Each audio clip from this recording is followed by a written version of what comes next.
নমস্কার, আমি গোবিন্দ দেব গোস্বামী দেববাণী অ্যাস্ট্রোলজিতে সবাইকে স্বাগত জানাই। আলোচনা গুরুত্বপূর্ণ আলোচনা হচ্ছে মে মাস 2026 মাসিক রাশিফল। বৃষ রাশি বা বৃষ লগ্নের যারা জাতক জাতিকা আছেন অতি অবশ্যই আলোচনা মনোযোগ সহকারে শোনার প্রয়োজন আছে আপনাদের, কারণ আপনাদের সময় গুরুত্বপূর্ণ, আলোচনাও গুরুত্বপূর্ণ হবে। কারণ সময়কে যদি কাজে লাগাতে না পারেন তাইলে কিন্তু আপনি বর্তমান পরিবেশ পরিস্থিতির সাথে মানিয়ে চলতে পারবেন না। কারণ একটা কথা আছে, সময় চলিয়া যায় নদীর স্রোতের প্রায়, যে জন না বোঝে তারে ধিক শতধিক, বলিছে সোনার ঘড়ি টিক টিক টিক। যাই হোক, মূল আলোচনায় প্রবেশ করছি। বৃষ রাশির যারা জাতক জাতিকা আছেন অবশ্যই আলোচনা পুরো শুরু থেকে শেষ পর্যন্ত শুনবেন। সময় আপনাদের ভালো, কতটা ভালো, কোন কোন বিষয়ে ভালো জেনে নেওয়ার দরকার আছে। সংক্ষেপে আলোচনা হবে অবশ্যই। তবে গ্রহাবস্থান কেন ভালো বললাম, গ্রহাবস্থানটা সংক্ষেপে বলে নিই। আপনার লগ্ন বা রাশি, বৃষ রাশি প্রথম 15 দিন একদম রাশি বা লগ্নের অধিপতি শুক্র কিন্তু আপনার লগ্নে বা রাশিতে বসে আছেন। দ্বিতীয় 15 দিন অর্থাৎ 15 তারিখের পর থেকে তিনি আপনার সঞ্চয়ের ঘরে আসছেন। সঞ্চয়ের ঘরে বৃহস্পতি বসে আছেন, তৃতীয় কেউ নেই, চতুর্থে কেতু বসে আছেন, পঞ্চমে কেউ নেই, ষষ্ঠে কেউ নেই, সপ্তমে কেউ নেই, অষ্টমে কেউ নেই, নবমে কেউ নেই, দশমে রাহু বসে আছেন, একাদশে শনি পুরো মাস থাকছেন, মঙ্গল 12 তারিখ পর্যন্ত থাকছেন, মে মাসের 12 পর্যন্ত। তারপর মে মাসের 12-র পর তিনি চলে আসছেন দ্বাদশে, একাদশ থেকে দ্বাদশে। আর একাদশে বসে দ্বাদশে বসে আছেন রবি আর বুধ 15 তারিখ পর্যন্ত। দ্বাদশে একটা বুধাদিত্য হচ্ছে।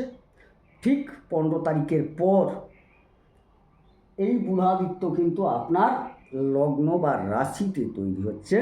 মজার জায়গাটা এখানে যে আপনার 15 তারিখের পর বহুবিধ আর্থিক ঘটনা পক্ষে আসতে চলেছে। কতটা পক্ষে আলোচনা শুনতে হবে। যাই হোক, লগ্ন বা রাশিতে যেহেতু শুক্র বসে আছেন স্বগৃহে, সুতরাং শরীর স্বাস্থ্য অবশ্যই ভালো থাকবে। কেন ভালো থাকবে বললাম, যিনি আপনার লগ্ন বা রাশিপতি তিনিই আপনার ষষ্ঠপতি, রোগের অধিপতি। সুতরাং দেখা যাচ্ছে শরীর স্বাস্থ্য মোটামুটি একটা ভালো থাকার সম্ভাবনা আছে।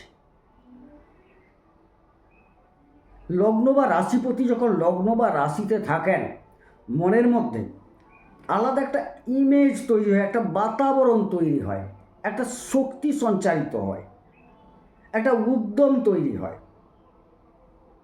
ভালো ভাবনা তৈরি হয়, একটা পজিটিভ এনার্জি তৈরি হয়। সেগুলো আপনার মধ্যে থাকছে। হ্যাঁ, কিঞ্চিত এদিক ওদিক হবে, সেটা আমি পরের আলোচনায় আসছি, কিন্তু একটা ম্যাক্সিমাম থাকছে। এরপর চলে যাই আপনার সঞ্চয় কেমন থাকবে, দ্বিতীয় ঘরের আলোচনা। খুবই গুরুত্বপূর্ণ জায়গা। দেখুন, আপনার লগ্ন বা রাশির অধিপতি তিনি সেকেন্ড হাউসে যাচ্ছেন, সঞ্চয়ের জায়গায় যাচ্ছেন। মূল যেটা, এখান থেকে অনেকগুলো জিনিস আলোচনা হয়। শ্বশুরবাড়ি আলোচনা করা হয়, খাদ্যদ্রব্য কুটুম্ব আলোচনা করা হয়, বাক্য আলোচনা করা হয়, কণ্ঠজাতীয় জায়গা আলোচনা করা হয়, অনেক কিছু, মুখ জাতীয় জায়গা নিয়ে আলোচনা করা যেতে অনেক কিছু আলোচনা হয়। কিন্তু আমরা মূলত যেটা সঞ্চয় নিয়ে বলছি, লগ্ন বা রাশিপতি সঞ্চয়, অর্থাৎ আপনি সরাসরি সঞ্চয় করার জন্য সচেষ্ট হবেন বা সঞ্চয়ের জায়গায় পৌঁছাবেন। এবং কিভাবে সঞ্চয়টা আসবে না, কিছুটা ঋণ দীর্ঘদিন পেতে চাইছিলেন তাদের ক্ষেত্রে ভালো, ঋণ পাবেন। ঋণের কারবার যারা করেন সেখান থেকে একটা সঞ্চয় যোগ দেখতে পাওয়া যাচ্ছে। যারা আইনের কাজ করেন তাদের থেকে সঞ্চয় যোগ দেখতে পাওয়া যাচ্ছে, তাদের সঞ্চয় ভালো হবে।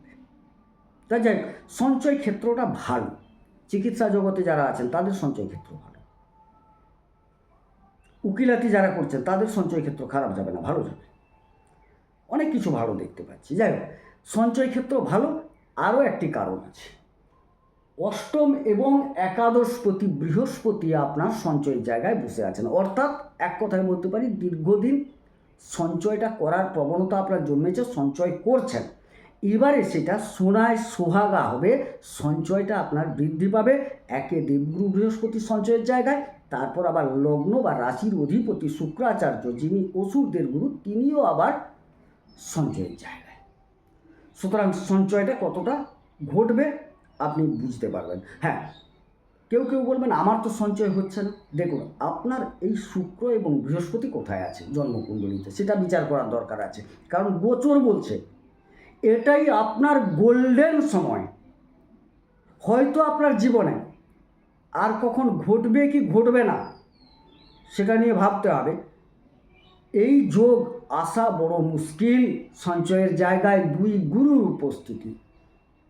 সুতরাং এ সময় যদি সঞ্চয় করতে না পারেন, সেটা আপনার ক্ষেত্রে অতি ধৃষ্টতা নিয়ে বলছি, খুবই দুর্ভাগ্যের ব্যাপার। সময়টাকে কাজে লাগান, যার জন্য প্রথমেই বললাম না, ওই যে বলিছে সোনার গড়ি টিক টিক টিক, অর্থাৎ সময় শুরু হয়ে গেছে, সময়কে কাজে লাগাতে হবে। যোগাযোগের ক্ষেত্রে অবশ্যই ভালো থাকবে, খারাপ থাকবে না। যোগাযোগ করতে পারবেন, কারণ তৃতীয়পতি আপনার লগ্ন বা রাশিতে তুঙ্গাবস্থায় থাকেন। তিনি 54 ঘন্টা অন্তর পরিভ্রমণ করেন, যেহেতু উত্থান পতন ঘটলেও কিছু ক্ষেত্রে যোগাযোগ কিন্তু খারাপ যাবে না। বিশেষ করে যারা বিদেশ সংক্রান্ত বিষয়ে জড়িত আছেন তাদের ক্ষেত্রেও তো সময়টা অবশ্যই ভালো। বিদেশে যেতে হবে তা বলছি না, বৈদেশিক কোনো কর্ম, বৈদেশিক বিবিধ ব্যাপার আছে, যারা যেভাবে জড়িত তাদের কিন্তু ডেভেলপমেন্ট যোগ আসছে। গেল চতুর্থে কেতু, এটা কিন্তু গুরুত্বপূর্ণ ঘর। স্নাতক স্তর পর্যন্ত পড়াশোনা, মায়ের শরীর স্বাস্থ্য, গাড়ি বাড়ি, বিভিন্ন যানবাহন, পারিবারিক স্বাচ্ছন্দ্য, এগুলো তো আলোচনা করা হয়। সেই জায়গাটায় কেতু বসে থাকার সুবাদে মাতৃ স্বাস্থ্য নিয়ে দীর্ঘদিন চিন্তিত আছেন, থাকতেও হবে। মায়ের একটা রোগ দেখবেন, কারুর দাঁতের রোগ, কিছুটা চামড়ার রোগ, এগুলো কিন্তু আপনার চলছে। এ ব্যতীত অন্যান্য আছে, নার্ভ টার্ভ ইত্যাদি আছে, সেগুলো পরবর্তী ক্ষেত্রে আসছি। আপাতত দেখতে পাচ্ছি মায়ের শরীর নিয়ে একটা চিন্তিত হওয়ার সম্ভাবনা দেখতে পাওয়া যাচ্ছে। এই কারণে চতুর্থপতি প্রথম 15 দিন দ্বাদশে বসে থাকছেন। মাকে নিয়ে চিকিৎসকের কাছে যেতে হতে পারে, হাসপাতালে যেতে হতে পারে, ইত্যাদি ইত্যাদি।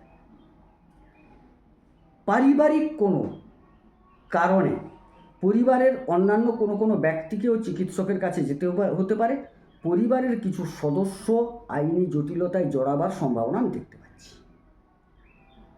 পরিবারের মধ্যে কোনো তৃতীয় ব্যক্তি মন্ত্রণা দিতে পারেন, পরিবারের কেউ তন্ত্রে আক্রান্ত হতে পারে। গাড়ি বাড়ি যারা কিনবেন ভাবছেন, দীর্ঘমেয়াদী ব্যাপার চলছে, যারা কিনবেন ভাবছেন একটু সময়টা অপেক্ষা করে যাওয়া ভালো। তথাপি যদি কিনতে হয়, আমি দেখতে পাচ্ছি কিছু ঝামেলা অবশ্যই থাকছে। তবু কাগজপত্রগুলোকে দেখে বা আপনার কুণ্ডলিটাকে নিয়ে বসে বিচার করে নেন। আপাতত যারা নেহাত গাড়ি বাড়ি কিনবেন তাদের ক্ষেত্রে বলি, প্রথম 15 দিন বাদ দিয়ে তারপর ক্রয় করুন। ফ্ল্যাটটা কিনতে চাইছেন, প্রথম 15 দিন, মে মাসের 15 তারিখের পরে ভাবুন, তাতে সুফল পাবেন। স্নাতক স্তর পর্যন্ত যারা পঠন পাঠন করছেন তাদের ক্ষেত্রে সময়টা খারাপ বলবো না। যারা বিদেশে পঠন পাঠন করছেন, যারা বিদেশ নীতি নিয়ে, বিদেশ সংক্রান্ত বিষয়ে পঠন পাঠন করছেন তাদের ক্ষেত্রে ভালো। যারা দূরবর্তী জায়গায় পঠন পাঠন করছেন তাদের ক্ষেত্রে সময়টা ভালো, খারাপ যাবে না। সেই ক্ষেত্রে কিন্তু আপনি যথেষ্ট সুফল পাবেন। অন্যান্য ক্ষেত্রগুলো হ্যাঁ কিঞ্চিত লাঘব অনুভব করা যাচ্ছে। পঞ্চম, সফলতার জায়গা, উচ্চশিক্ষার জায়গা, প্রেমের জায়গা, সন্তানের জায়গা। পঞ্চমাধিপতি বুধ বর্তমান আপনার দ্বাদশে বসে আছে। সন্তানের বিষয়ে সতর্ক থাকুন। 1, শরীর স্বাস্থ্য। 2, উচ্চশিক্ষায় যেসব ব্যক্তি আছেন তাদের ক্ষেত্রে সময়টা খুব একটা খারাপ বলবো না। যারা বিদেশে আছেন যথেষ্ট শুভ ফল পাবেন, কারণ দুটো ক্ষেত্রেই বললাম এই কারণে। চতুর্থ হচ্ছে স্নাতক স্তর পর্যন্ত, পঞ্চম হচ্ছে উচ্চশিক্ষা। এবারে সেই জায়গায় আবার পঞ্চম নবম থেকে অতি উচ্চ ভাবা হয়, শনিও একাদশে আছে। সুতরাং একটা জিনিস দেখা যাচ্ছে, শিক্ষাক্ষেত্র যথেষ্ট ভালো। যারা দূরবর্তী জায়গায় শিক্ষা গ্রহণ করতে চাইছেন, বিদেশে শিক্ষা গ্রহণ করতে চাইছেন, বিদেশি বিষয়ে শিক্ষা গ্রহণ করতে চাইছেন, দূরবর্তী জায়গায় পঠন পাঠনের সুযোগ খুঁজছেন, তাদের ক্ষেত্রে সময়টা ভালো। অন্যান্য ক্ষেত্রে খুব একটা খারাপ যাবে না, যেহেতু বুধ বুধাদিত্য যোগে থাকছেন এবং 15 তারিখের পর আরও ভালো সময় আসছে। যারা পঠন পাঠন করছে খুব ভালো সময় আসছে, সেখানেও বুধাদিত্য যোগ থাকছে, যেহেতু খুব ভালো। কারণ চতুর্থপতি পঞ্চমপতি আপনার লগ্ন বা রাশিতে আসবে, অর্থাৎ স্নাতক স্তর স্নাতকোত্তর সমস্ত বিষয়টা আপনার কাছে ধরা দেবে। আপনি কিন্তু সেই জায়গায় উন্নতি করতে পারবেন। আমার বর্তমান প্রেমের জায়গাটা খুব একটা ভালো নয়, একটু সমস্যা দেখা যাচ্ছে। 15 তারিখের পর সেটাও কিন্তু ভালো হবে।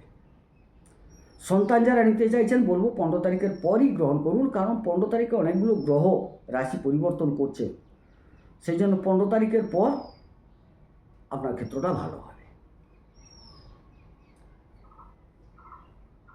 ষষ্ঠ ঘর, যারা ঋণ নিতে চাইছেন অবশ্যই 15 তারিখের পর খুব ভালো সময় আসছে ঋণ গ্রহণের ক্ষেত্রে। আবার কিছু মানুষের ঋণ পরিশোধ হওয়ার সম্ভাবনা, আর যাদের শুক্র নেহাত খারাপ আছে, বৃহস্পতি খারাপ আছে, তারা কিন্তু ঋণী হয়ে যাবে। কুণ্ডলীটা বিচার করে নেওয়ার দরকার আছে আপনার। যাদের বৃহস্পতি শুক্রের মতো গ্রহ খারাপ আছে, তাদের কুণ্ডলী অবশ্যই বিচার করানোর প্রয়োজন আছে। কোনো এখানে গোচর টোচর ভাবার দরকার নেই। বৃহস্পতি জ্ঞান প্রজ্ঞার সাথে সাথে প্রয়োজনীয় অর্থ সম্পদ দান করেন, আর শুক্র কি করেন? অর্থ বা সম্পদের প্রাচুর্যতা দান করেন। তো এই দুটি গ্রহ যদি কারোর খারাপ থাকে, তিনি সঞ্চয় করতে পারবেন না, উল্টে ঋণই হয়ে যাবেন। তো আপনার কুণ্ডলিতে যদি এরকম অবস্থা থাকে যে আপনার বৃহস্পতি শুক্র খারাপ, অবশ্যই আপনাকে বিচার করিয়ে প্রতিকার ধারণ করা কর্তব্য। সাধারণত প্রতিকারের কথা খুব একটা বলি না আমি, কিন্তু প্রতিকার করা কর্তব্য। আপনি যাই করুন না কেন, আপনি উন্নতি করতে পারবেন না। প্রচুর পরিশ্রম করেও হতোদ্যম হবেন যে কোনো মতে আমি উন্নতি করতে পারছি না। আইনি ক্ষেত্র থেকে আপনার সঞ্চয় যোগ, যারা আইন নিয়ে নাড়াচাড়া করছেন, আইন নিয়ে ঘাঁটেন, প্রশাসন নিয়ে ঘাঁটেন, কাজ করেন, তাদের ক্ষেত্রে যথেষ্ট ভালো সঞ্চয় যোগ দেখতে পাওয়া যাচ্ছে। চিকিৎসা সেবা জায়গা থেকে সঞ্চয় যোগ দেখতে পাওয়া যাচ্ছে, খুব ভালো। তবে সঞ্চয় ক্ষেত্রটা আপনাদের খারাপ যাবে না। তবে হ্যাঁ, কিছুটা সঞ্চয়ের জন্য শ্বশুর বাড়ির সাথে কিঞ্চিত শত্রুতা হওয়ার সম্ভাবনা, মনোমালিন্য ভাব হবে। আবার কিছুটা ঋণগ্রস্ত হওয়ার সম্ভাবনা আছে, হয়তো শ্বশুর বাড়িতে বা শ্বশুর শাশুড়ির জন্য বা ইত্যাদি কারণে কিঞ্চিত ঋণ হতে পারে। শত্রুতাও বৃদ্ধির যোগ দেখতে পাওয়া যাচ্ছে আপনাদের, তবে একদম কোনো বিশেষ আহামরি ঘটবে না, অল্প কিঞ্চিত আসতে পারে। যারা বিবাহ করতে চাইছেন, এ সময়টি আমি বলবো 12 তারিখ পর্যন্ত নৈবচ একদম নয়। তারপর যদিও বিবাহ করা যেতে পারে, কিন্তু দাম্পত্যে বর্তমান প্রচুর সমস্যা চলছে আপনাদের। দাম্পত্যে স্বামী স্ত্রীর মধ্যে একটা দূরত্ব আছে, দৈহিক এবং মানসিকভাবে। হয়তো আপনার স্বামী বা আপনার স্ত্রী আপনার থেকে দূরে আছেন, এটা হতে পারে। মানসিক দূরত্ব আসতে পারে, কারণ মঙ্গল এখন 20 যোগে, অর্থাৎ উপার্জনের জায়গায় আছেন, কিন্তু একটা দূরত্ব তৈরি হওয়ার সম্ভাবনা দেখতে পাওয়া যাচ্ছে। আপনার স্বামী বা স্ত্রী উপার্জনের জন্য আপনার থেকে দূরে থাকতে পারে, বা মানসিকভাবেও কিছুটা দূরত্ব হতে পারে। যে ধরনের উপার্জন উনি করছেন, আপনি হয়তো সেটা চাইছেন না, বাট তিনি উপার্জন করছেন। কিন্তু আপনার পার্টনার, স্বামী বা স্ত্রীর শরীর স্বাস্থ্য নিয়ে চিন্তিত হতে হবে আপনাকে। তার কিন্তু আঘাত প্রত্যাঘাত, অ্যাক্সিডেন্ট যোগ, অপারেশন যোগ আমি দেখতে পাচ্ছি। এমনকি খুব যদি ধৃষ্টতা না নিই, অনেক খারাপ ভাব আসবে। তবে তার উপার্জন বৃদ্ধি যোগ অবশ্যই থাকছে, এবং ব্যবসা থেকে আপনার লাভবান যোগ হবে।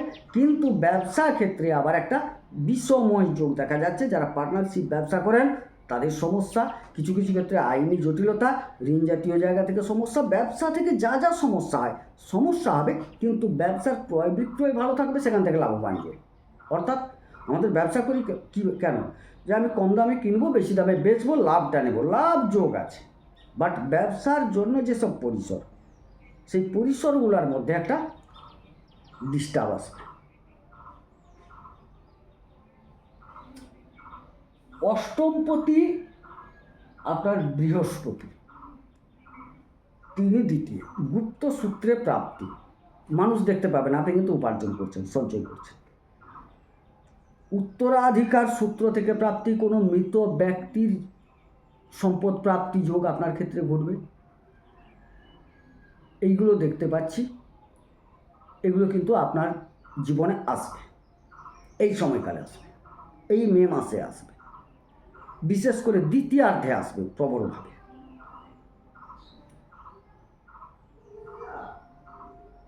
কোম্পানিতে যারা কাজ করেন, একটু বৈদেশিক বিষয়ে যারা জড়িয়ে আছেন, তাদের ক্ষেত্রে সঞ্চয় ভালো, কিন্তু আপনার সঞ্চয় উপার্জনটা হয়তো সকলের চোখে পড়বে না, কিছু কিছু উপার্জন এমন আছে, কিন্তু উপার্জন আপনি করছেন, সেখান থেকে সঞ্চয়ও হচ্ছে। ভাগ্যপতি আপনার শনিদেব একাদশে, নবমপতি একাদশে, ভাগ্যের সহায়তায় আপনি কিন্তু উপার্জন করবেন, ভাগ্য উপার্জনের জন্য সহায়তা দেবে। তবে শনি মঙ্গলে একটা বীজযোগ 12 তারিখ পর্যন্ত, সেটা কিঞ্চিত বিঘ্নিত হবে, 12 তারিখের পর এই যোগ প্রাবল্য লাভ করবে। অতএব ভাগ্যের পরিপূর্ণ সহায়তা আছে, কেবলমাত্র 12 তারিখ পর্যন্ত যেহেতু একটা বীজযোগ চলছে, একটু সতর্ক থাকতেই হবে আপনাকে। উপার্জনের স্থলে আরও কি ঘটবে যাচ্ছি আমি। এবারে দশমে রাহু, দশমপতি একাদশে, কর্মের দ্বারা তাইলে সঞ্চয় উপার্জন হচ্ছেই, কর্মের দ্বারা উপার্জন। এবারে কর্মক্ষেত্রে রাহু, যারা বিভিন্ন রকম মোবাইল, ল্যাপটপ ইত্যাদি নিয়ে কাজ করেন, ইলেকট্রিক নিয়ে কাজ করেন, ফটোগ্রাফি নিয়ে কাজ করেন, কম্পিউটারের বিভিন্ন বিষয় নিয়ে কাজ করেন, আধুনিক প্রযুক্তি নিয়ে কাজ করেন, নির্মাণ জাতীয় কিছু কাজ করেন,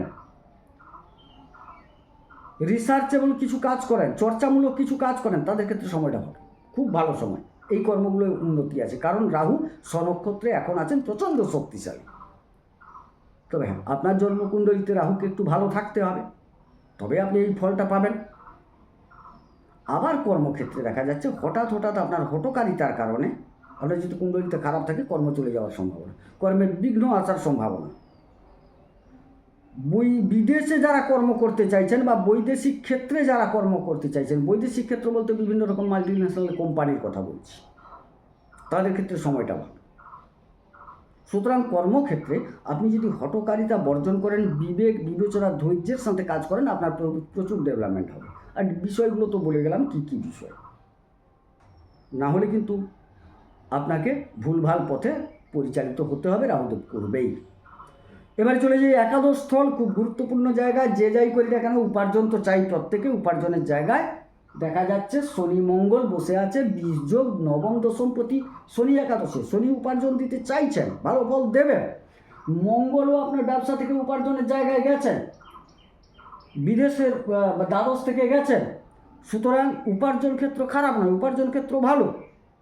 কিন্তু 12 তারিখ পর্যন্ত যেহেতু শনি মঙ্গল একত্রিত হয়ে গেছেন, একটু ঢামাঢিলা চলবে, একটু সমস্যা চলবে, 12 তারিখের পর আবার ঠিক হয়ে যাবে, উপার্জন যথেষ্ট করতে পারবেন, এটুকু বলতে পারি, কারণ শনি ও স্বনক্ষত্রে বসে আছে। এবারে 12 তারিখের পর মঙ্গল দ্বাদশে চলে যাচ্ছেন, মঙ্গলকে সপ্তমপতি। বৈদেশিক বাণিজ্যে যারা আছেন তাদের ক্ষেত্রে যথেষ্ট ভালো। হাসপাতাল বিষয়ক যারা ব্যবসা করছেন তাদের ভালো, যারা হাসপাতাল সংলগ্ন জায়গায় ব্যবসা করছেন ভালো, যারা জেলখানা সংক্রান্ত জায়গায় ব্যবসা করছেন ভালো, সেই জায়গাগুলো ভালো। এমনকি থানার সামনে যদি আপনি থাকেন, সেখানেও ব্যবসা ভালো চলবে। আইনি বিষয়গুলো যেখানে যেখানে চর্চা করা হয় বা কাজ করা হয়, সেই জায়গাগুলোতে দেখবেন উপার্জন ভালো হবে। আপনার যদি একটা চায়ের দোকান থাকে, উপার্জন আপনার বৃদ্ধি পাবেই। কমেন্ট করবেন আমার কথাগুলো। ব্যবসার জন্য আপনাকে কোনো কোনো ক্ষেত্রে বিদেশ যেতে হতে পারে। এবারে 12 তারিখ পর্যন্ত দ্বাদশে বুধাদিত্য যোগ তৈরি হয়েছে, চতুর্থ এবং পঞ্চমপতি দ্বাদশে। আপনার সফলতা কিন্তু প্রথম 15 তারিখ পর্যন্ত বেশ কিছুটা বিদেশ জায়গার উপর নির্ভর করছে, দূরবর্তী জায়গার উপর নির্ভর করছে। তৎপরবর্তী ক্ষেত্রে কিন্তু দেখা যাচ্ছে যে রবি বুধ চলে যাচ্ছেন, মঙ্গল চলে আসছেন, সুতরাং বললাম বৈদেশিক ক্ষেত্রগুলো হ্যাঁ সেখান থেকে ভালো, আর ব্যবসা থেকে কেন অন্যান্য কর্মক্ষেত্র থেকেও উপার্জনটা আমি খুব ভালো দেখতে পাচ্ছি। হ্যাঁ, ব্যয় তো অবশ্যই হবে, আপনার পার্টনার তাকে হাসপাতাল যেতে হতে পারে, আপনার পার্টনার কোনো লিটিগেশনে জড়িয়ে আইনের দ্বারস্থ হতে হবে তাকে, আপনার পার্টনারের ছোটোখাটো রক্তপাত যোগ হওয়ার সম্ভাবনাও উড়িয়ে দেওয়া যাচ্ছে না। তাইলে বিষয়টা কী হলো, কিছু বিষয়ে সতর্ক করলাম, আর যেটা ভালো ভালোও বললাম। আমি একটা কথা প্রথমে বলেছিলাম যে ভয়ও দেখানো হবে না, কোটি টাকার মালিক হয়ে যাবেন সে স্বপ্নও দেখানো হবে না, যেটুকু ঘটবে বলে আমার চোখে ধরা পড়ছে আমি সেটুকুই বললাম। হ্যাঁ, আলোচনা কেমন লাগলো, ভালো খারাপ যাই হোক লেগেছে কমেন্টে লিখবেন। চ্যানেলটিকে সাবস্ক্রাইব করুন। আমারই চ্যানেলে শ্রাপিত যোগ, অঙ্গারক যোগের আলোচনা চলছে, দেখবেন খুব ভালো গুরুত্বপূর্ণ আলোচনা। আপনার কুণ্ডলিতে যদি শ্রাপিত যোগ থেকে থাকে, অঙ্গারক যোগ থেকে থাকে, হয়তোবা সেই যোগের কারণে আপনি এত সুযোগ থাকা সত্ত্বেও সুযোগটাকে কাজে লাগাতে পারছেন না। সুতরাং এই আলোচনার সাথে সাথে ওই আলোচনাগুলো শোনার দেখার প্রয়োজন আছে। যাই হোক, সবাই সুস্থ থাকুন, সুন্দর থাকুন, ঈশ্বর সকলের মঙ্গল করুন, মঙ্গল হোক। নমস্কার।